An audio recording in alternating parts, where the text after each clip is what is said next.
toplem jesenskem dnevu smo se odpeljali v hrvaški del Istre, kjer v vasi blizu Poreča stoji zanimiva in privlačna hiša, last slovenske družine.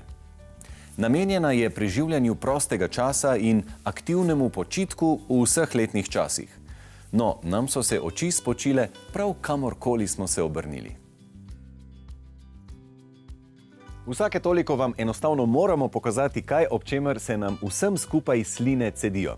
Najprej je tukaj odlična lokacija. 2 minuti z avtom do morja, hkrati pa smo na vasi, kjer gneče nikoli ni. Ni pa le lokacija. Hiša navdušuje z izjemno arhitekturo in zelo posrečeno zgodbo. Kljub razmeroma majhni površini zemljišča, stisnjenega med ostale parcele, so arhitekti pri načrtovanju novogradnje našli učinkovite rešitve, kako uresničiti želje lastnikov. Lidija, povejte nam, prosim, kakšna je zgodba o nastanku te veličastne počitniške hiše? Ja, ta zgodba je šla kar čez več ovinkov. Najprej so lastniki našli parcelo, na kateri sta bili dve mali hiški, kamniti, ampak njihova želja je bila, da si ustvarijo neko počitniško hišo, ki bi bila kar dost velika. Želja po večji hiši in ožja parcela, to je bil izziv za načrtovanje. V tim, ki je sodeloval pri samem projektiranju, smo povabili biro Urbis iz Pule, to sta Leonid Zuban in pa Dino Krizmanič. Vsekakor pa so določeni pogledi, tudi pogledi na morje, ki smo jih mi definitivno hoteli izkoristiti. Kot sem že prej omenila, je zelo težko bilo umestiti v ta manjši, ožji prostor bazen, zato smo ga dali nekako ob stran, da ne moti tega dogajanja, te glavne terase, ker tukaj se zbere več ljudi, 8 ali pa če pridejo še kakšni sorodniki, jih je kar lahko 10. Sprehodiva se še malce skozi prostore, prosim, po hiši. V pritličju, se pravi, je baza, kjer se vse dogaja, velika kuhinja, otočna, kjer se lahko zberejo vsi, ki so prezentni, pomagajo kuhati, vsak ima neko svojo funkcijo in potem nosijo hrano na bodisi to jedilno mizo ali pa navzven, kjer se tudi poteka kuhanje, ker vzunaj imamo tudi žar. In po začimbe za ribe ni treba prav daleč, ne? Sploh ne. To smo načrtovali tako skupaj z lastniki, da je sam vrt narejen na način, da je sicer vrt, ampak vseeno, da je potrebno čim manj vzdrževanja. Zato, ker smo pustili grede, na kateri smo posadili lavando, vse te rastline, ki so tukaj doma. V bistvu smo hoteli zabrisati meje med notranjostjo in zunanjostjo. In to smo zdaj naredili na ta način, da smo odprli te površine čim bolj s steklom in da smo uporabili tlak tako v pritličju, v notranjosti, tako kot tudi zunaj na terasi. Kakšen material pa je tukaj le po tleh? To je istrski avtohtoni material, kamen, kirmenjak, posebno obdelan in položen je tudi na tak način, da je bolj sproščen, se pravi, da niso v ravne linije en za drugim, ampak da je bolj sproščena zgodba. In tak material je tudi zunaj, ali kaj? Tak material je tudi zunaj, ja, samo da je malenkost bolj grob, ker je to zelo potrebno, če dežuje, da ljudem ne spodrsne, smo načrtovali tako, da je bolj grob kamen. Kljub povsem moderni zasnovi in opremi hiše so lastniki pokazali spoštovanje do tradicije in stavbne dediščine.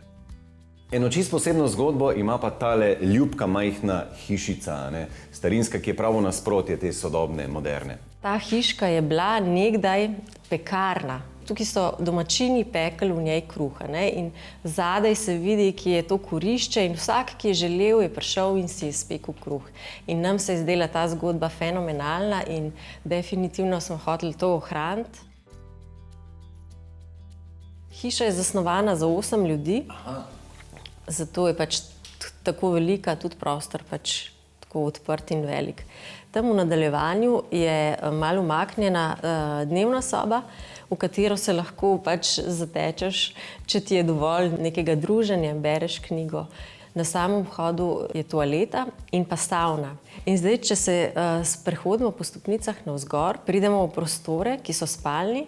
Tam so 4 spalnice, dokaj velike, 2 sta namenjeni bolj za otroke, Dve pa sta večji spalnici za starše in v vsaki od spalnic je kopalnica. Zdaj, pohištvo, ki se noter pojavlja, je načeloma dokaj podobno. Gre samo za variacije v barvah in pa vrstah tekstila.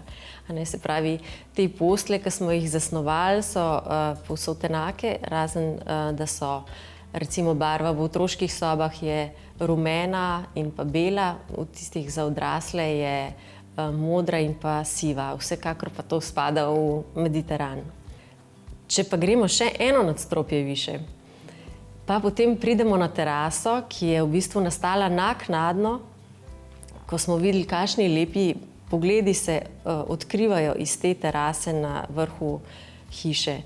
Praktično je 360 stopinj pogled in po dežju se res vidi zelo daleč. Tam smo naredili teraso, na katero smo postavili džakuzi, malo mizo, kakšen ležalnik, tako da je lahko to tudi neko tako romantično zatočišče. Se pravi, ta hiša ima več nekih možnosti bivanja, ko si na počitnicah. Hiša je zasnovana skladno s trendom, ki narekuje razmeroma minimalistično opremo. Vendar v notranjosti ni običajne palete belo, sivo, črno in barva lesa, ampak je interjer opremljen v širšem barvnem spektru. Okusno izbrani tekstil omehča in popestri vtise.